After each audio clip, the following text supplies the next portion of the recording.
Good morning, Adventure Kids. Welcome back. Here we are again. It is so great to see you and you and you. It's amazing to see you. Today we are carrying on learning about Moses. Can anyone remember from last week where he went? He went in a boat. No. In a fish? Oh no, that was Jonah. In a basket. Didn't he? He was on a basket and somebody found him. Well, we are going to learn all about when he grew up today and a little bit more of his story. So I am going to hand over to Harriet and she's going to read the story to us. I hope you are well and have had a great week. And I also hope you're looking forward to today's story, which I'm going to read about a man called Moses and the burning bush. One day, Moses was walking out and saw an Egyptian being mean to an Israelite. Moses wanted to help. He hurt the Egyptian to help his fellow Israelite. When the Pharaoh heard what Moses had done, he was angry. Moses will be punished. Moses ran away into the desert. He ran for a very long time. At last, he reached a place where he found a well. He saw some young women who were watering their sheep. Some of the main shepherds tried to drive them away. Moses stood up to the bad shepherds. He protected and helped the young women. Their father was grateful and gave Moses one of his daughters to marry. Many years passed, and Moses worked tending sheep for his father-in-law. One day he was watching the sheep when he spotted something. It was a bush on fire, but it didn't burn up. Moses knew that a bush on fire should burn up. What a strange sight, he said. I must go and look at this closer. He turned toward the burning bush. Moses, Moses. The voice came from the burning bush. Do bushes talk? No. Here I am, Moses said. Remove your sandals. This place is holy. I am the Lord God. Moses was afraid. He hid his face. God said, the Egyptians have been mean to my people, the Israelites. I have heard them crying to me for help. I will free them and send them to a good land. You will go to Pharaoh and tell him to set my people free. Moses was filled with doubt and asked God, who am I to do this? And now I'm going to talk to you using 3 key points. Can you do a number 3? I think that's 3. Can you show me?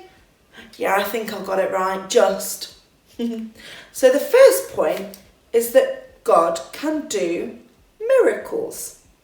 Now, a miracle is something that we don't see every day. So when Moses was out in the field looking after the sheep, he didn't see burning bushes that didn't change shape. So that's why he went to go and have a look. Now, if I lit this very lovely plant next to me on fire, then it definitely wouldn't be there anymore, and it would be a little bit dangerous for me to sit right next to it. But in the book, this bush didn't burn up. Point number 2 is that God will show us a big sign, just like the bush in Moses' story, or he might show us a little sign, a little tiny sign. And so it might not always be as obvious and as big as the bush in the story. So we have to look really, really hard.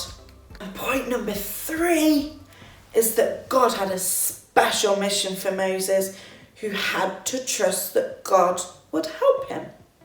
Now, God has a special plan for my life and for your life, and sometimes he might ask us to do something that might make us feel a little bit scared or afraid, like Moses was in the story, but he knew that God would help him. So next time you're a little bit afraid or unsure, maybe you're scared of the dark or falling over, then ask God to help you, and He will. So I hope you enjoyed this week's teaching, and I look forward to seeing you all again very soon. Bye! Amazing, thank you so much, Harriet. What an amazing story that a bush, as in like a whole plant, was on fire and it didn't burn away. So I wasn't sure, Adventure Kids, if you knew what fire looked like. So I've got a little candle here. So can you see? I've just lit it, and if you watch the little black bit go along, it's going to burn along. Can you see? It takes quite a while, but in the end the fire does burn it away. And that's like, in the story, what happened is rather than the bush going all black like this candle is going, it just stayed green. Nothing happened, so it was like this, it just stayed white rather than it going black. It didn't burn away. And I think that's amazing, isn't it? That God can do a miracle and to get somebody's attention so big in a way that is so amazing, isn't it? I can't imagine seeing this plant behind me on fire, but it's not all burnt away. It's just still there, perfectly fine, but there's fire everywhere. So what I thought we could do is we could create our own burning bush. So what you will need for this week's activity is you will need preferably a plastic disposable cup, but if you don't have one of them, a glass cup will do, or maybe like a Tupperware that you can reuse, something like that. And what you're going to do is, if you're using a plastic disposable cup, then you can get some Sharpie, some permanent markers, and you could draw on your glass. You could draw a bush.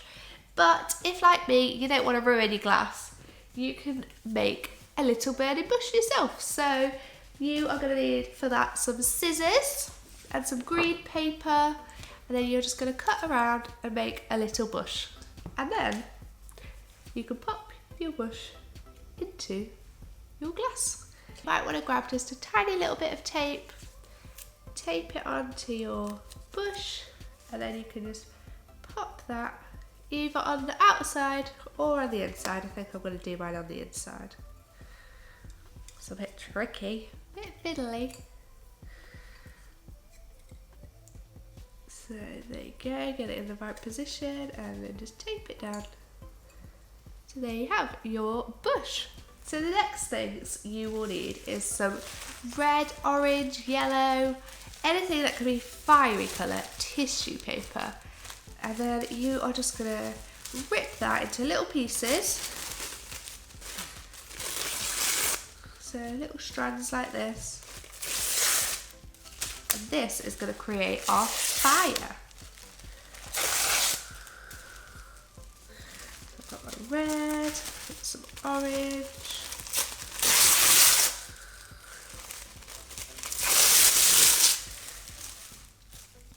There you go, so I've got all my strands. Now I think I'm going to rip these in half again because they're a bit long for my glass.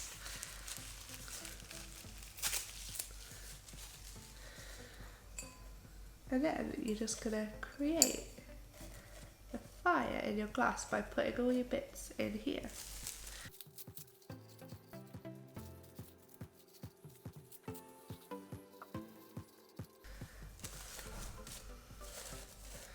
So there you go, you should have something that looks a little bit like this. You can maybe pull your orange bit up, make sure it looks like a fire.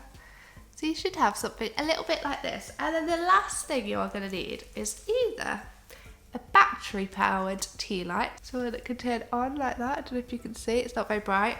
Or if you don't have one of them, or if like mine, it's not the brightest, then you could use a little torch. So as you can see, it's a bit brighter. So I thought if we popped our torch in the fire, we popped it in our glass, and then we make sure that we pull the fire all around it. There you go, you have your burning bush. That is everything from this week, Adventure Kids, so we are going to finish as always with a prayer. So maybe you want to bow your heads or close your eyes. Dear God, thank you that you send us messages and you want to talk to us. Thank you that sometimes they are really obvious, like a burning bush, but sometimes they're just a quiet whisper in the wind. Help us to know when you are talking to us and to know when to listen. Thank you that you love and you care for us. Amen. Amazing. Well, that is everything from us this week, Adventure Kids. I have loved spending time with you and creating a burning bush with you. I hope that you had an amazing time. We would love to see any photos of your activity, your craft. Hopefully yours is a bit better than mine. I would absolutely love to see. So don't hesitate to email us or get in contact through social media. We would absolutely love to hear from you. So grown-ups, that's your task. Have an amazing week, guys. Love you all. Bye.